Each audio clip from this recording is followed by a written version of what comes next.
Drugs ದಂಧೆಯಲ್ಲಿ ತೊಡಗುವವರ ವಿರುದ್ಧ ಕೊಲೆ ಪ್ರಕರಣಕ್ಕೆ ಸಮನಾದ ಶಿಕ್ಷೆ ನೀಡುವ ನಿಟ್ಟಿನಲ್ಲಿ ಹೊಸ ಕಾನೂನು ಅಥವಾ ತಿದ್ದುಪಡಿಯನ್ನ ಮುಂಬರುವ ದಿನಗಳಲ್ಲಿ ತರಬೇಕಾಗುತ್ತದೆ ಎಂದು ಮುಖ್ಯಮಂತ್ರಿ ಸಿದ್ದರಾಮಯ್ಯ ಅವರು ಎಚ್ಚರಿಕೆ ನೀಡಿದ್ದಾರೆ.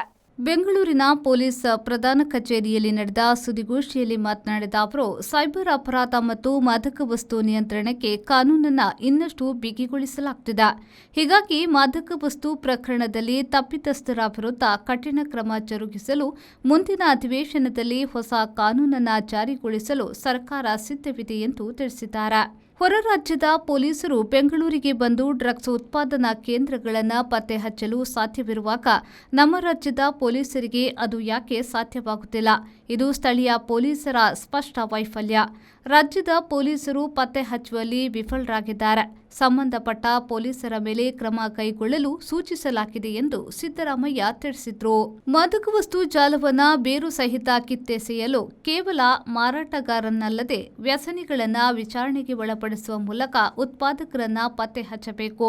ಕಳ್ಳತನ, ದರೋಡೆಯಂತಹ ಅಪರಾಧಗಳು ಕಡಿಮೆಯಾಗುತ್ತಿದ್ದರೂ ಡ್ರಗ್ಸ್ ಮತ್ತು ಸೈಬರ್ ಅಪರಾಧಗಳು ಹೆಚ್ಚುತ್ತಿರುವುದು ಆತಂಕಕಾರಿಯ ವಿಷಯವಾಗಿದೆ ಎಂದು ಹೇಳಿದರು. ಡ್ರಗ್ಸ್ ದಂಧೆ ಮಾಡುವ ವಿದೇಶಿಯರನ್ನ ಮುಲಾಜಿಲ್ಲದೆ ಅವರ ದೇಶಕ್ಕೆ ಕಳುಹಿಸಬೇಕು. ವಿದೇಶಿಯರು ಜಾಮೀನಿನ ಮೇಲೆ ಬಿಡುಗಡೆಯಾಗಿ ಇಲ್ಲೇ ಉಳಿದರೆ ಪುನಃ ಅದೇ ಅಪರಾಧಗಳಲ್ಲಿ ತೊಡಗುವ ಸಾಧ್ಯತೆಗಳು ಹೆಚ್ಚು.